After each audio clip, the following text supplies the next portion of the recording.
This is 91.3 FM, WCUW in Worcester, Massachusetts, the Dr. Chris Radio of Horror program. And tonight on the show, returning to Radio of Horror, that hadn't been on the air in a couple of years, we have the founder and the legend himself, Uncle Creepy Steve Barton, on the show with us. Thank you for coming on the show with us, Steve. Hey, Chris, my pleasure, buddy. What's up? Not much. Since you've been on the show back in 2012, you have a podcast going on right now with Joe Knetter. I have several. You have several podcasts. Okay, I'm only aware of the one. So what are the podcasts that you have? There's Dinner for Fiends. There's Who Goes There. Okay, there's Dinner for Fiends. There's a ton. Yeah, and we're just building out a podcast network, so you can expect a lot more on there very soon. I was worried about Dinner for Fiends because, like, the last episode I listened to, like, a couple months ago, you guys had mentioned we hadn't done a Dinner for Fiends in over a year.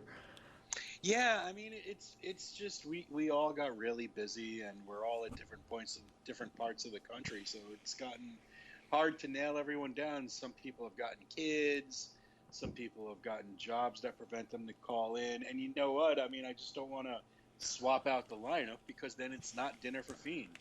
And you guys will have so much to talk about the next time you come on. Do you have a new episode up yet? Did I miss it? We're recording within the next couple of weeks. Okay. So you'll get to cover, like, Don't Breathe, Morgan, which I just saw today, which I thought was okay. But the first half of that movie, I swear to God, I had to wake myself up twice. Yeah, I mean, once she got loose, she didn't really do anything. No, I was like... And then, of course, like, you know, there's, like, nobody in the theater, so I'm like, I'm going to go on my phone and look up who this cast is, because a couple of people I recognize barely, and I'm like, is that Kate Moss? And and I'm like, oh, that's the chick from the Witch. Yeah, missed opportunity for sure. What has been the standout horror film, before we get to all the great stuff you're working on and things happening on Dread Central, what has been the standout horror movie for you this year? Conjuring 2. Really? Loved it. It has everything I go to the movies for, everything I love about horror movies, the effects. I mean, Javier Botet, who is my favorite actor working in the horror business right now, it's the total package, man. It has everything. I like The Conjuring 2, but I'm still on the fence about that and waiting until the end of the year. So I wanted to see what, like, the October stuff brings. I know we got the Blair Witch 3 and the Rings 3 coming, but I don't know if those are going to be, like, superb films compared to The Conjuring. I saw Blair Witch already. Oh, yeah, I figured you would be one of those, because it went to festivals before it went to mainstream movies. Yeah, I saw it at Comic-Con, actually. San Diego? And, yeah, I mean, it was... I'm a huge Blair Witch fan. Like, I love the first movie, and there's even things about the second one that I dig. But I mean, this was good. It just felt very safe, you know. Like, a lot of people are calling it a game changer, and I'm like, well, not really. Yeah. You know, it is what it is. It's a good sequel. It's just I don't think it really brings much new to the table. It's too bad that in a film coming up that I'm really looking forward to, and a lot of people are. Doctor Strange needs to establish the origin story before we can even get into the cool horror crap that Doctor Strange battles, like Nightmare and Dormammu and stuff like that. Mm-hmm. You know? But, you know, I mean, the director, Scott Derrickson, he has his roots firmly planted in the horror genre, so hopefully he'll move it along, and I'm hoping that they're just not showing this a lot in the trailer. No, they're not, except for that Lego toy that came out, which, you know, a lot of people didn't understand what was happening in the Lego set, but hardcore Doctor Strange fans like myself were like, oh, is that the villain? I know who that is. And I was like going out of my, among other Strange fans were just like, I know who that villain is. And it's got its lore and very Cthulhu, Lovecraftian kind of stuff. So, yeah. But if they do a movie like Nightmare, oh my God, they could do. Even though it'll only be PG-13 because Disney's never going to make an R-rated movie, they'll do that on Netflix. Nightmare is a kind of a villain that can give us Freddy Krueger level insanity. Mm-hmm. So, and with Disney budget, God, can you imagine a Freddy Krueger movie with a Disney budget? Yeah, it was called The Remake, and it was terrible. Oh yeah, that did have a studio budget. Yeah, unfortunately, the Nightmare on Elm Street remake had a budget. The craft service budget on the Nightmare on Elm Street remake was about the size of all the other films put together. So, yeah, it didn't work out too well. Now, did you ever go? And that's like ridiculous, given that you have such a character who's so beloved. And when it comes to nightmares, you could practically do anything you could think of. And the most imaginative thing they did was have it snowing in a classroom. Like, oh wow, that's really frightening. Yeah. Or he's scraping his fingernails against the wall 3-4 times. I mean, It was like, what, is that the same shot we just saw? Is that like Superman 4 where they just keep showing the same shot of him flying? Really, really bad stuff. Did you ever look at that movie I asked you about? It was like Thor asked, are you in Thor for like a scene? No. Do you know what scene I'm talking about? Yes. Okay. I'm a bald guy with a goatee. There's 10 of me everywhere at any given moment. Not trying to say all big guys look alike. I'm just saying that, I swear to God. Pretty much. That looked like you. Even in 2011 when I saw that, I was like, I swear to God, that looks like Steve Barton. I wish, because that guy probably got paid. I heard your interview on the Movie Crypt Adam Green show a couple months back, and I that was really cool, man. That was quite the biography of Steve Barton. Thanks, man. I really appreciate that. That was a very personal interview, and I didn't expect it to be that way. It just kind of happened, and Adam's asking me all these questions, and I'm like, dude, there's going to be some bummers of an answer here. Are you sure you want me to do that? Uh-huh. And that's what he wanted, because he said he spent so much time, with doing interviews with people whose parents were so supportive, and I'm the polar opposite of that. So, I mean, and a lot of people, the response to it was really good. So it was really touching. I'm glad I did it. I love Adam's show, but I hate it for the same reason that I've had like maybe 3 or 4 of the same guests on my show, and we didn't get nearly as deep. And I'm like, God, my interviews suck compared to that. Like I had Steve Niles on the show during the time that he's talking about his heroin addiction. When he's on Adam's show and he's talking about, I was addicted to heroin, and I had this really bad drug problem for a while there when the 30 Days of Night movie came out. I'm like, that's when he came on my show. But there's the reason for that is out here in California, the horror circle is really small, and Adam and me and everybody, really, we all know each other, and we know each other really well. So when we're around each other or interviewing each other, we get very personal, and because we're comfortable with each other, you know what I mean? Uh-huh. So, I mean, someone like that's not really apt to talk about something like he did with just anybody, So you got to keep that in mind. It's not like you do a bad job. It's a different set of circumstances completely, Yeah. I did find the movie. I couldn't remember what it was at the top of my head, but that was Trout's Conjuring 2, even though it does have its roots in science fiction a lot more than horror, but still considered a horror movie in a way. Shin's Godzilla.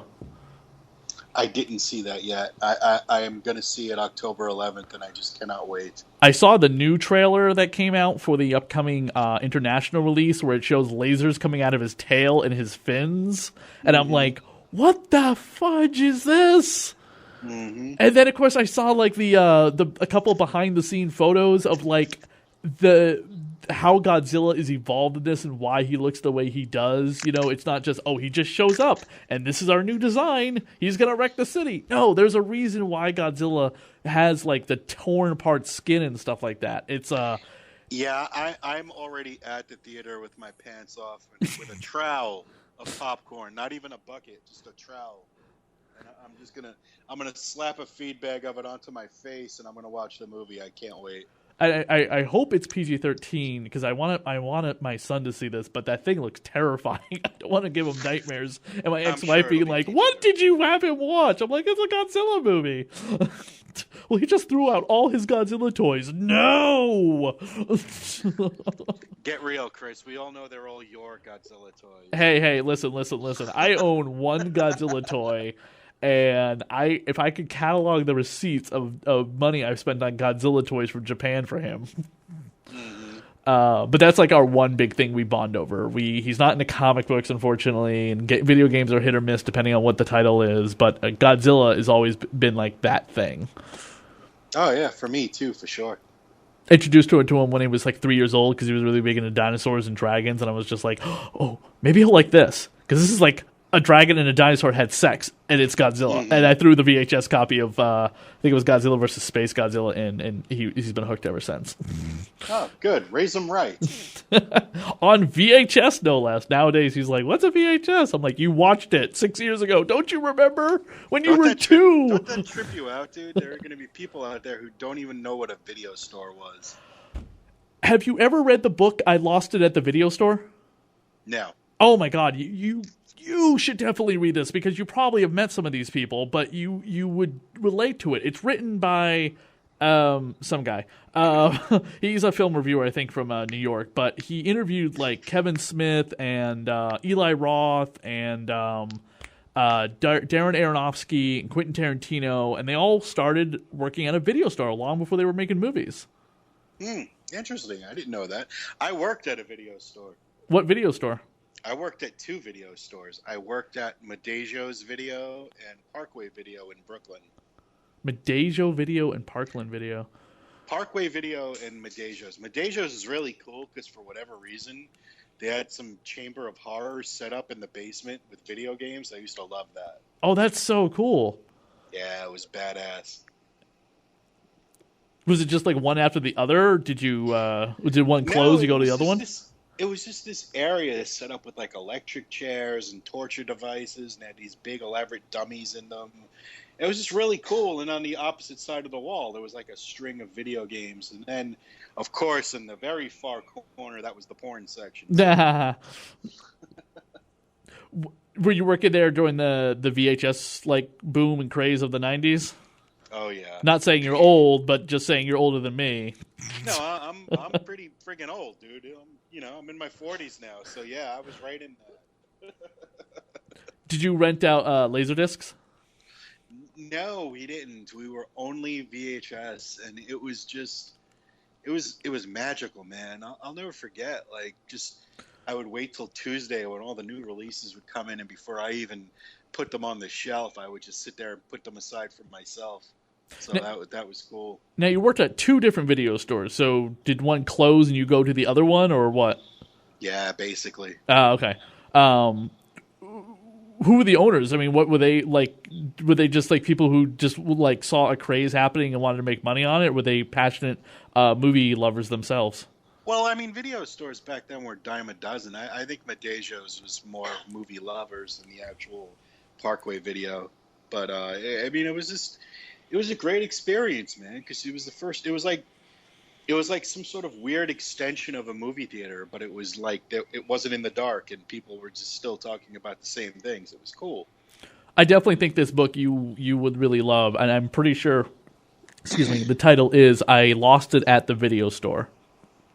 I will definitely look it up. It's probably a book a little bit bigger than a like a Galaxy Samsung Galaxy tablet.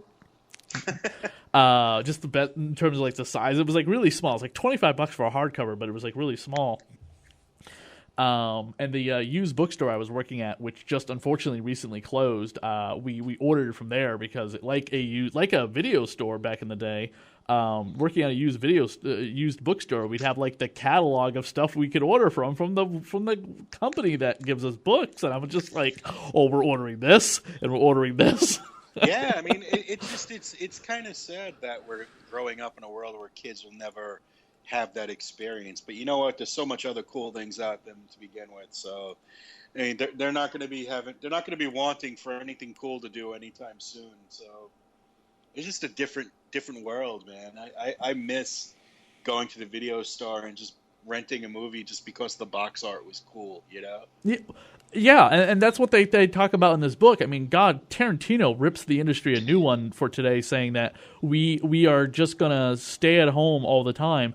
And I got to agree, because I was having this conversation with someone that the video store is the only place that people like us unless you're waiting for a convention to come. I mean, yeah, you can go to online and start talking in a chat room, or post on Facebook or something, or groups and stuff like that, where there are people in those groups that are into the same horror movies you are. You'll post a link to a movie and then start a conversation, but that's still looking at a fucking screen, for God's sakes. When was the last time you could go to a video store and bump into another person who's grabbing that copy of Candyman 2, and you could have a whole conversation about it? Or maybe you guys hey, why don't we hang out and watch it at one of each other's places? Sure, look, you just made a new friend. Or maybe it's a girl, and then that will lead to something later on.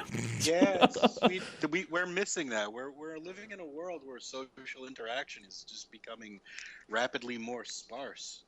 Yeah, and you have to wait until a convention comes around to find those people to interact with them like that. Even grocery stores now, you can buy your groceries online. You don't have to leave the house. Ugh.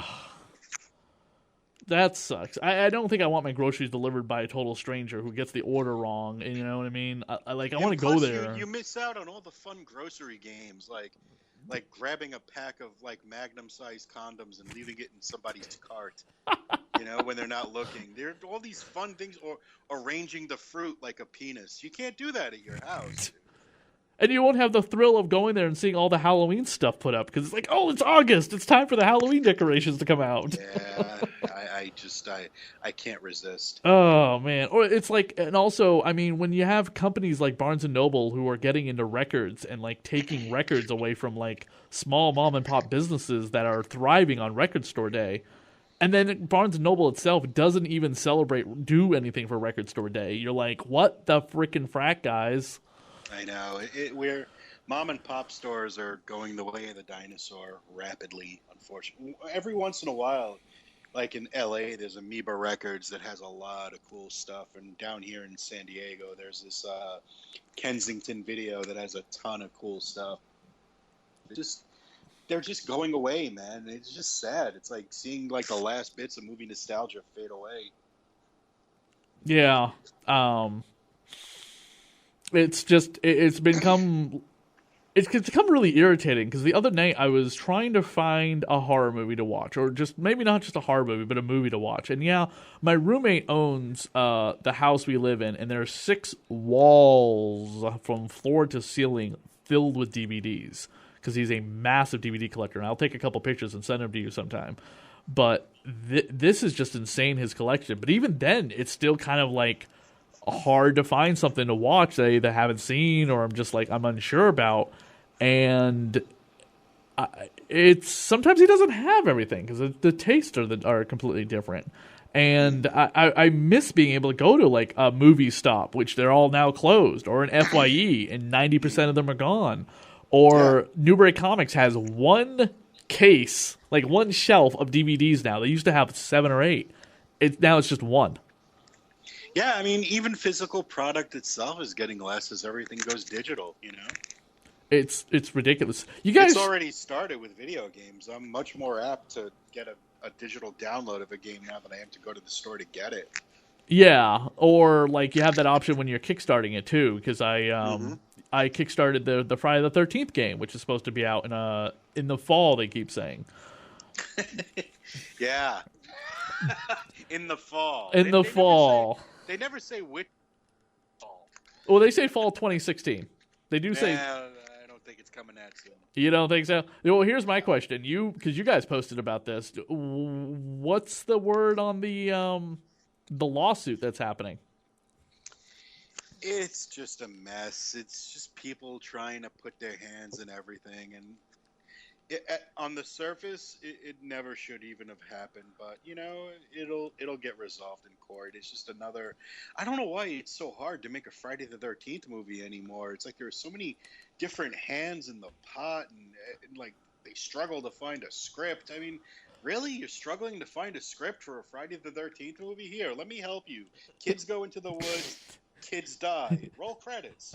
It's so simple. I have been saying that every time I have a conversation with a filmmaker about some horror movie or something like that. I bring up, and maybe it might not even be a horror movie. It might be a movie I'm working on. A movie I did yesterday was about Bigfoot, and I brought up the Friday the 13th bullshit. I'm why is it taking so long to make another Friday the 13th movie? You can't say there's no audience for them because they stuck Jason's mask on a poster and stuck it in theaters with the date below it. You know, people would be like, I can't wait for that. But Yeah.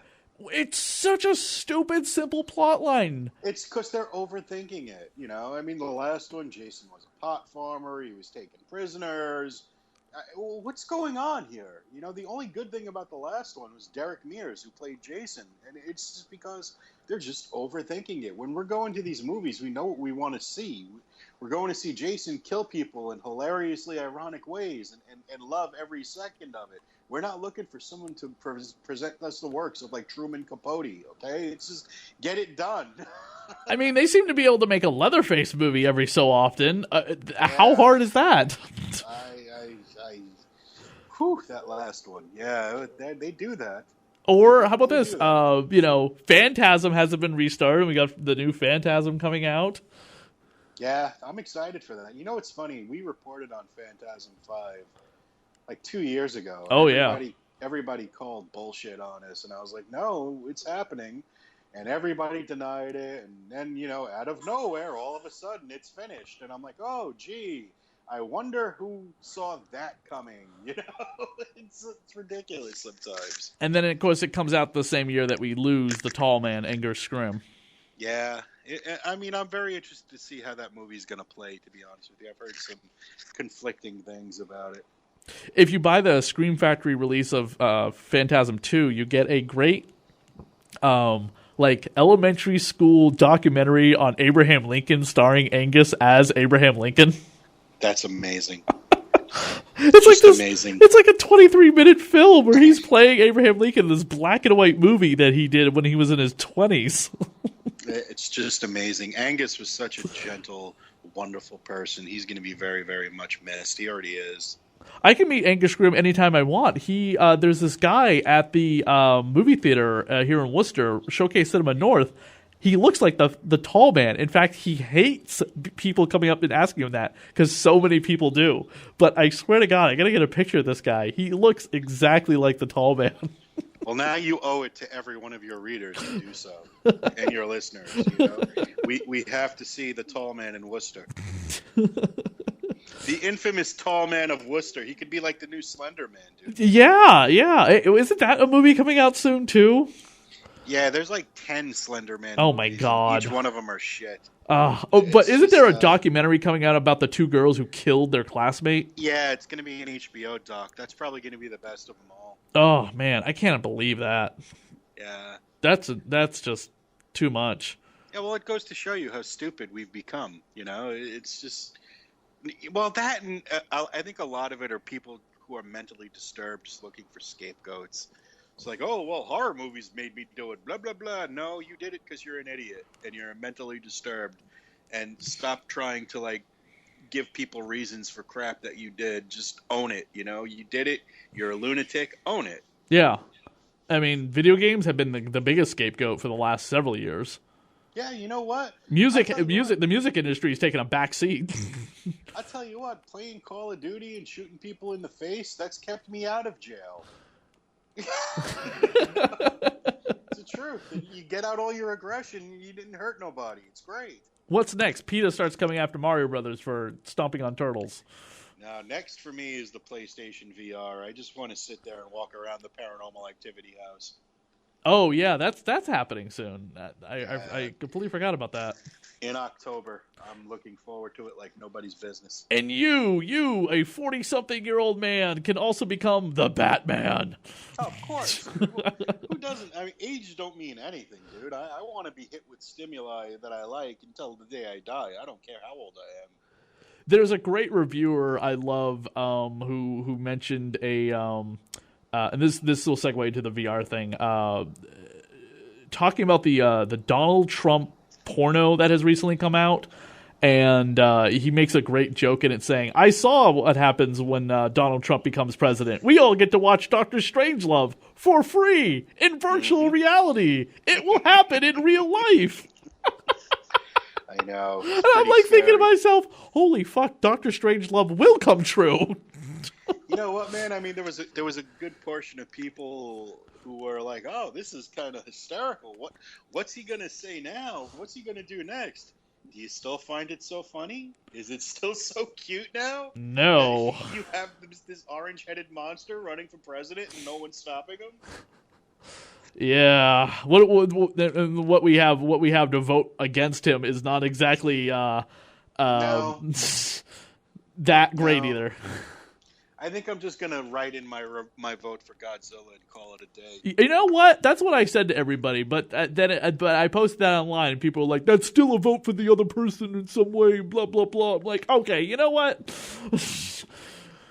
I'm gonna write you in. How about that? Yeah, just thank God Facebook has a mute button. Yeah, tell me about it. I mean, I don't know what has become 2016, and this speaks for the horror industry, and you guys don't cover this a lot, but other than like the shitstorm that was Ghostbusters, and I'm not talking about it being good or bad. I'm just talking about the shitstorm that was Ghostbusters. So take that as it is, and don't write me any letters, leave me any comments about Ghostbusters. So keep an open mind and shut the fuck up on my channel. The shitstorm that was Ghostbusters either rivals or pales in comparison to the 2016 presidential election. Yeah. Yeah, you know what? I mean, honestly, that Ghostbusters movie, it was what it was. You know, if I was a 13-year-old little girl, I probably would have thought it was the greatest thing that ever came to pass. Poor Leslie Jones, too. She gets hacked in the worst way for appearing in a bad movie, yet Rob Schneider goes about his business completely unscathed. You know? It's like, what's up, man? Yeah, tell me about it. And it's like, why did Ghostbusters get so much crap thrown against it? But we just had Ben-Hur the remake come out, and nobody other than normal film critics, like, you know, the Washington Times, the New York Post, or whatever, you know, CNN, Rotten Tomatoes. Again, normal film review stuff, not Dread Central. Nobody really came at it with such fever other than saying it's a bad movie. Oh, it's about chariot racing. Who cares? But Ghostbusters, that was like the fucking the tides had stopped and the moon turned red. I tell you what, though, Ghostbusters was better than Ghostbusters 2. Oh, well, I don't know about that. Yeah, dude, come on. I mean, people look back at Ghostbusters 2 through rose-colored glasses. It was a bad movie. It had all the good actors in it, but it was still a very bad movie. Well, it's like all three movies. This new one was a bad movie, but it had some cool-looking ghosts in it, and for the fact that the ghosts were cool-looking, I like it better than Ghostbusters 2. But it wasn't anywhere near as good as the original, but you know. You do have to ask yourself this one question, though. So all three movies are pretty much the same stupid plot line. Yeah. Okay, it's the same goddamn plot line. You had 144 episodes of a cartoon series with 144 different plot lines for the most part. You couldn't, like, take a cue from any of those and say, hey, you know, that Cthulhu thing, that's in public domain. You know what's funny? The real Ghostbusters cartoon was far away better than just about anything in the entire franchise of film. Oh, absolutely. It really is. It's an incredible cartoon. Oh, yeah. And this new one coming out is going to be set in the future, which is kind of like what Dan Aykroyd originally envisioned Ghostbusters to be, except for the budget didn't exist in 1983. Yeah. So they spent that weekend in Cape Cod rewriting Ghostbusters to get it ready for the summer of 1984.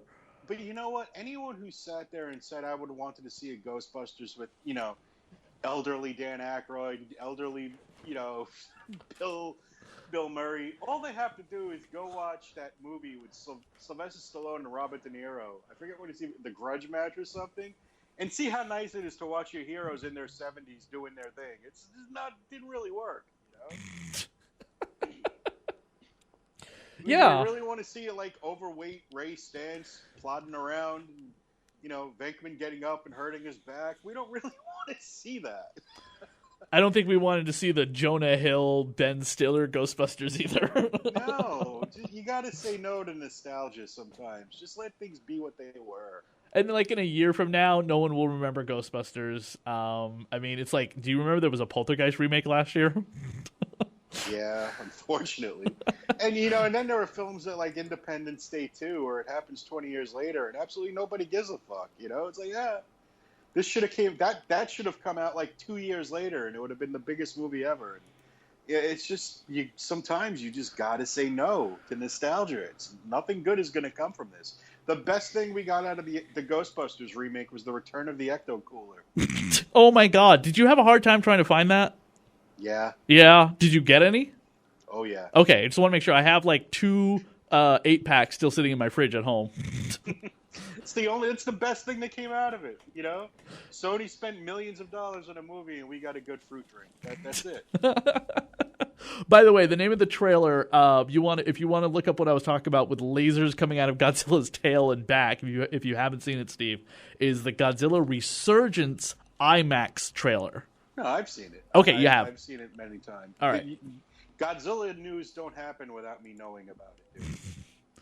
There was a Godzilla documentary that came out. Did you have a chance to see it? It was 60 years of King of the Monsters, or Hail to the King. Mm-hmm. I watch anything Godzilla. It's my thing. I tried watching that. To this day, you put somebody in a rubber suit, you have my undivided attention.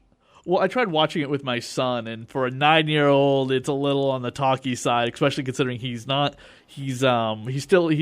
some problems right now, struggling to read, and that was a lot of subtitles. Yeah. Well, you also don't turn your kids onto documentaries just yet, dude. They have the rest of their life to trade magic for fact. Let him sit alone and enjoy his magic for a little while longer. Oh, but we've watched episodes of what was it, Transformers Prime, the last Transformers cartoon, with it's all CGI and really freaking cool. And there was a couple episodes we watched with the commentary, and he actually really got into it because he wanted me to rewind it to hear what they had to say again, and then he was asking me about what they were talking about, and I was like finding it really fascinating that he was getting that into the commentary on a movie. You want to fascinate the kid? Watch the latest 3 Gamera movies. No, there's a 4th one, Gamera the Brave, but it's terrible. Yeah, I know. But watch the latest 3 Gamera movies, and on the Blu-ray, there's actually a commentary from Gamera. Greatest thing in the world. Okay, I have that. I have that little box set. I got it for like $10 at Kmart. Mm-hmm. It's amazing to hear this guy pretending to be Gamera, but doing it in like the most hoity-toity way possible. It's hilarious. Where is that other Gamera movie? The one that's supposed to be out this year? It's a good question. The one where he's in the trailer, he's fighting the Gauss, and it's from the kid's perspective, but then it's like they fast forward to when the kid's now a reporter. I think that they wanted to just let Godzilla roll the summer, and they'll roll out a new Gamera next year. Okay, so that got pushed back. All right. Yeah. And then typically that's what they do. And then at some point in history, maybe one day we'll get like Gamera versus Godzilla, but who knows? You got to have the American Godzilla fight King Kong first. Oh my God, son of! I just hope they remember to put Godzilla in the next Godzilla movie here in the States. It'd be a great idea. That I don't know what to say about that upcoming new new King Kong movie with Loki. Loki. He's 1 million feet tall. It should be great. What don't? Didn't anyone see the trailer? Okay, so Nick Fury gets Loki to help him fight King Kong. That's what that movie's telling me. You know what? Sold. I'm there. Oh my God, can you imagine if like Chris Evans was in that or something, or some other character who's been in Avengers? You'd be like, this is actually a thing. This is Loki, Agent of S.H.I.E.L.D. or Agent of Asgard, or whatever that comic book series is with Loki. He's kind of a good guy. Robert Downey Jr. is going to jetpack in. It's going to be incredible. Oh my God. You know what? No, Robert Downey Jr. has his own Iron Man franchise, which they never introduced Fin Fang Foom, the giant dragon that Iron Man fights once in a while. Yeah. How awesome would that? I mean, Disney is making these movies to sell toys. Let's not look past the fact that, yes, they are putting a lot of good money into good writing most of the time. At the very least, Disney saved Star Wars. Yeah, but there is a missed opportunity. If you know anything about this Iron Man character, it's a giant dragon Iron Man fights. You would sell millions of those things at Disney parks if you had a Fin Fang Foom toy. I think the name sounds too much like fuck, and I think they know that, so they're probably just shying away for it until they can figure it out, or it's all clear and the whistle is blown and everything's okay. But in your opinion, as being like having done this for God, you've been doing Red Central is 10 years old this year, right? Dread Central's 10. I've been doing this for about 15 years. Okay. I knew it had to be 10 because we posted a thing earlier this year congratulating you guys on 10 years of doing this. Dude, websites age in dog years, so we're like 1 million. You've been doing this a year longer than I've been doing Radio Horror. Mm-hmm. And you're 1,000 times more successful at it because I do Radio Horror most of the time by myself and fail fucking miserably. But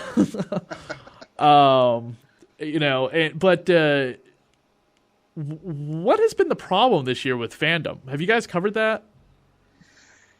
In what respect? There's a lot. You know what? It's been terrible. It's been like fandom is. I've never seen it so angry. And I know there's a lot of other things happening politically, and I know there's been some. There's of course been terrible things happening with the police, but this seems like as bad as those. Yeah, it is ridiculous. I mean, it used to be when you were a fan of something, you just support it. You liked what you liked. You were unapologetic for it. And even in the worst of times, you still supported it, Now being a fan means you have to tear it apart to show how much you love it and get this really bad attitude and start writing everything off and being an idiot and getting on your internet and flexing your internet muscles behind the anonymity of your computer screen. And it's retarded, dude. It's awful. Like, the word fan needs a different direction. A fan isn't a fan anymore. It's horrible. It seems like you can't have an opinion about something because your opinion will make you come across as being anti-something. You're anti-women. You're anti... It's generation... I call it generation outrage. Yeah. Where they just have to, complain. It's these people with their ironic tattoos and their 45-pound beards who just walk around and complain about stuff like automatons. That's all they do. They only are happy if they're complaining. I mean, I try and find the good in some things in with stuff that's bad. And I don't want to keep dragging up the thing about Ghostbusters, but I'll use Agents of S.H.I.E.L.D. for example. That show is so hit or miss sometimes, and I know there are people who diehard love it, but I can't ever find anyone who's singing the praises of that show like they are Daredevil or Jessica Jones, or hopefully Luke Cage is going to be as good as those two. But I see what they're doing with Ghost Rider, taking Agents of S.H.I.E.L.D. into this all new direction, because it's like, hey guys, we have all these characters that will never appear in a movie. Why don't we stick them on our Agents of S.H.I.E.L.D. show? And that's what they're doing with Ghost Rider. And maybe that will draw in this new kind of audience of horror fans, that will be like, what, Ghost Rider's on Agents of S.H.I.E.L.D.? I loved Ghost Rider. That movie was so cheesy. What, he's in a muscle car? Their first big mistake was to launch a show about superheroes and only have them allude to the events pertaining to superheroes. Why? I mean, look at DC. I mean, what the CW is doing with DC, the CW should just change the name of their network to the DC. So it's like superheroes every night of the week. But they do it great, and there's all these crossover episodes, and everything gets really cool, and, you got to like that. Oh, my God. Marvel has no idea what they're doing when it comes to TV, and DC has no idea what they're doing when it comes to theatrical. Yeah, how did that happen? I don't know. I mean, I understand that the biggest person responsible for Marvel's issues with TV and television, TV and movies is Paul Mutter. Is that the jackass's name? Something like that. Yeah, he's the CEO. For anyone who's not familiar with this, I recommend checking out Midnight Edge's YouTube page. They go into great detail without me going into it on my show. Just go to their YouTube channel. They have great factual fact. By the way, I'm going to point that out very clear. This is very much based on fact. It's based on email leaks. It's based on website gathering, and it's based on stupidity people say that they don't realize is being jotted down by a reporter. But go watch their channel for the history about why Marvel's TV and movie franchise is not the way you think it is. DC, it's a whole other thing, and they've never gone into it. I'm sure that's just trying to keep continuity separate. It doesn't seem to be as bad. But my God, DC Comics, they have a show on every night coming up this season, the exception of Friday. Yeah, and I watch every single one of them, too. I watch Supergirl. I don't give a fuck. It was Supergirl. You know what? I don't care what people say about Supergirl. I'll admit there are certain plot elements that are like, really? We're doing that? But for the most part, that's a great show. And as a guy, I will totally admit that she looks hot in that costume, and I'll watch it because, damn, does that costume look good on her. Oh, hell yeah. You know? And there is nothing wrong. There is nothing wrong with me admitting that. But you say that out loud sometimes, and people are like, well, then your male feeble mind is just interested. You shouldn't watch a show for a girl for her body, blah, blah, blah.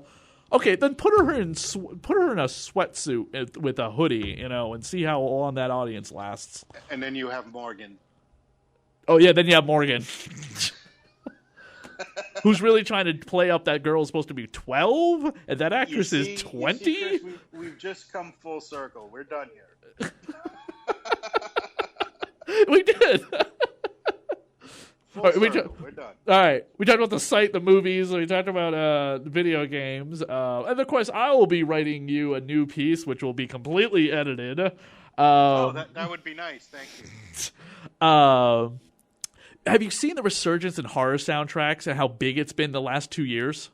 Yeah, that's the only real good thing to come out of anything, to be honest with you. Did you see that Nightmare on Elm Street CD box set that came out last year? Yeah, it's pretty bitchin'. Oh my God, that was so great! I did a review of it on my YouTube channel, and the company that made it actually posted on my channel appreciating the review and the detail that I gave to it, and not putting music up. Yeah. So yeah, you got to be careful, especially with YouTube, man. YouTube will put you in YouTube jail forever. You fuck around too much. Oh, trust me, I lost my channel for a year because of that. Almost a year. It came almost to the year I'd lost my channel. I was so distraught. I couldn't afford cloud service, and then I went to PAX East, and lo and behold, at PAX East, who has a giant booth? YouTube. Oh boy, I lost my mind on them. And one of the managers came over, gave me his business card, told me to call him after PAX East is over on Tuesday, and he'll talk to me about what happened. And lo and behold, I was 100% absolutely right, and YouTube shut my channel down wrongfully. Figures. He admitted that it was their mistake, and he profusely apologized to me. Not surprised. Yep. He was like, you did nothing wrong. There was nothing in this video that is against copyright. There is your video did spam YouTube, but that was our fault, not yours, because of the hashtags that you put on your video triggered something in our system, and that just viraled it out to everybody. And I was like, keep going. And it was, let me tell you, it was a fan commentary I did with an actress named Mel Heflin. Have you ever met her? No, I haven't. Really gorgeous actress. She's actually going to be my Janice Harker in my upcoming Gender Swap Dracula's comic book. We did a fan commentary for a beloved movie we both love, Trick or Treat. Right. And there's no audio from the movie in it. Even if there is, that's okay. It's not like you can't, you can have audio from something in there. Especially if it's background noise. If you're using it explicitly in your video, you have to abide by the 30-second rule, then cut back to you. But, nothing. Just us talking about it, and boy, did that kill my entire channel for a year. And That'll do it. I lost so much. But then it came back. And apparently, all the videos were still there.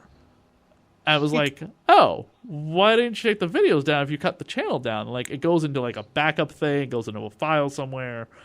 Really complicated. You want me to explain it? I was like, no, just give me back control of my channel. Yeah. So, now you guys don't ever do a lot of videos. It's the one thing you guys really haven't tapped into. We're changing that. We're going to be heading in that direction too. And is there anything you can talk about it with it, or is it still top secret? I don't. I'm the type of person I'd rather just do something than talk about it beforehand. I'll talk about it when there's things to talk about. Well, that would actually be something I'd be interested more in with working with Dread Central than writing, because writing is not my big strong thing. You know what I mean? No, yeah, dude. We could totally talk. We'll take that conversation offline. Okay. Give away all of the podcasts that you do, the 30 billion of them, the ones that you want people to tune into. Right now, I want people to check out Brainwaves. It's live every Wednesday at 9 p.m. Pacific until midnight. It is, I can guarantee you, the strangest fucking show you will ever listen to. And it's a lot of fun. If you're easily offended, please don't tune in. It's just that kind of psychotic. We have great guests on. We talk about horror movies. We talk about paranormal occurrences, and it's just amazing. Another thing I want people to check out if they can is we have this new project coming out called Stoner Cats in Space, and it's almost finished. We just launched a Kickstarter to put the final touches on the animation. And if you haven't seen Stoner Cats in Space's trailer yet, go to Facebook, go to Kickstarter, look up Stoner Cats in Space, and I can guarantee you will sit there and laugh your ass off and say, "Yep, this is something that needs to exist." Funny thing you mentioned the Stoner Cat in Space thing. There was another, there was a Kickstarter up which got taken down by the creators because they, like, all of a sudden their funding just stopped. It was called Cats in Space. It was supposed to be kind of like a Gallagher kind of game. And they launched it, like, I think they launched it like late August. And the first week they were doing really well. They need like $75,000 or something like that. I might be wrong on the math, but they got a quarter of their funding within the first week, and they were doing really good. And then all of a sudden things started slowing down and they stopped. And like a week ago, they announced that they're just not even gonna get. They're not even get there. They're barely halfway there all of a sudden, and they had to take it down. And that's when around the same time I saw seeing your Stoner Cats in Space thing. And I'm wondering, I was like, whoa. No I wonder. I didn't have any idea of that other project. No, I'm not saying you did, but I'm wondering if just the masses of people. Well, I don't know, but we're not asking anywhere near 75,000. We're asking for only 20 just to help finish the animation. So we're not asking for a whole hell of a lot. The movie's 80% done, but we just want everything to look as perfect as the trailer does. And when you see it, I'm sure you'll appreciate it, and you'll definitely get a laugh out of it. Definitely, I will absolutely check it out and try and fund it if I can. That would be appreciated, sir. When does the Kickstarter on that end, so you can announce that as well? There's like another 20 days left. Okay. Yeah, there's all right. a while. So you got until the end of the month to check out Steve's Stoner Cats. You can go to dreadcentral.com, and there's a link to it at the very top of the page, so you don't have to go much further than that. Alrighty, Chris. Thank you so much, Steve, for coming on the show. Always a pleasure, sir.